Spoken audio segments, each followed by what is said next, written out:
Welcome to Greg Hansen's Video Notebook. I'm Star Sports Editor Ryan Finley.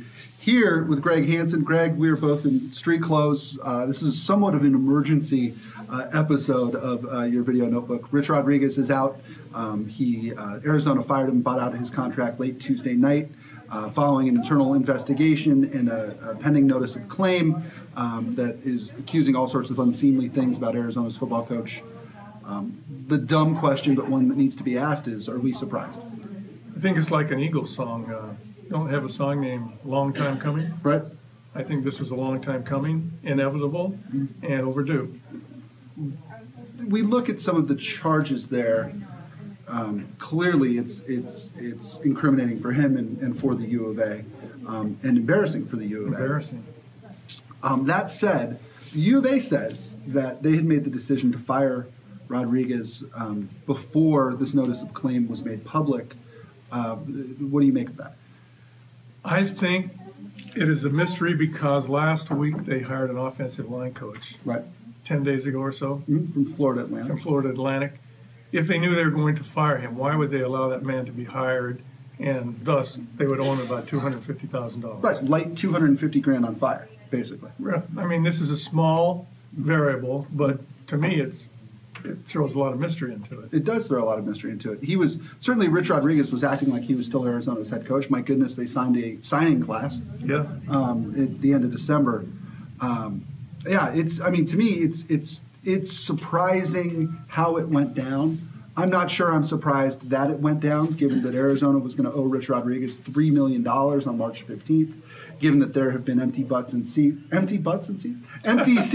that there had been empty seats at Arizona Stadium, given that their defense had continued to struggle, given that if not for Khalil Tate, the team would have gone 2-10. Mm-hmm. I'm surprised at how it went down. I'm not sure I could have ever imagined Rich Rodriguez tweeting that he had been unfaithful to his wife at 10 o'clock on a Tuesday in January. I mean, the longer you do this, the more you're not surprised by anything, because that would have been the very last thing I would have thought Rich Rodriguez did, because his wife, Rita, was ever present with him every step of the way. In the typical Monday little press conferences, she was there in every one. Yep. She went on every road trip. Every practice. I mean, we were on road trips, Greg, far-flung places. We were in Pullman and in Seattle, and there'd be 3 people in the press conference. Me, you, Rita. So don't be surprised by anything anymore in this big stakes game of college football. Yep. Yeah. It seemed, Rich Rodriguez was here longer than you'd think. 6 years. 6 years. It's about average. Yeah, 6 years, end of November. I'm not sure we ever got to know him. Oh, nobody got to know him. And in a way, does that work against him when something like this comes up? Absolutely. Yeah. He had no allies. Who was his ally? I don't know. Umberto Lopez. Umberto Lopez was the only significant figure from Tucson who was seen in public with Rich Rodriguez. Yep. No one else. Right. And here, it's not as easy as just having one powerful booster on your side. You need them all. Oh. He cultivated no friendships. He decided to take, he probably didn't see it as a risk. But after what he went through at Michigan, you would think he knew the risks, and he needed to get embedded. He didn't get embedded.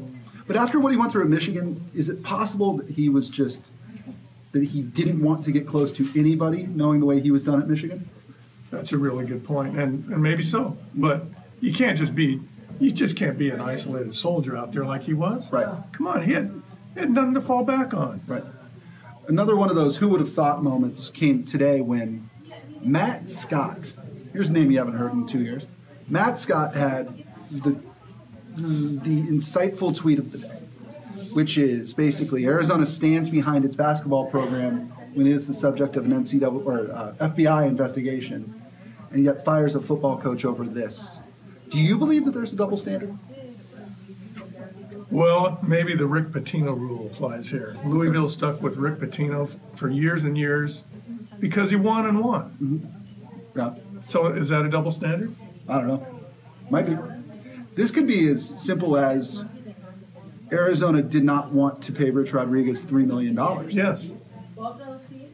But the fact that it also comes following an internal investigation and a very, very damning notice of claim obviously complicates matters.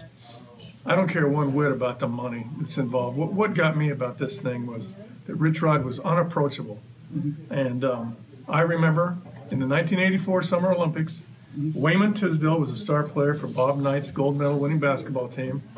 And after the Olympics, he delivered the quote of the decade in sports when he said, "When I get home to Oklahoma, I'm going to go and hug every person I thought was mean." Wow. Because Bob Knight took it to another level. And in the U of A football context, RichRod took it to another level. I think many U of A people in the athletic department and football department are hugging people today they thought used to be mean. It's a good place to stop. That'll do it for this episode of Greg Hansen's Video Notebook. For Greg Hansen, I'm Ryan Finley. Join us next time we talk about who the next football coach at Arizona should be.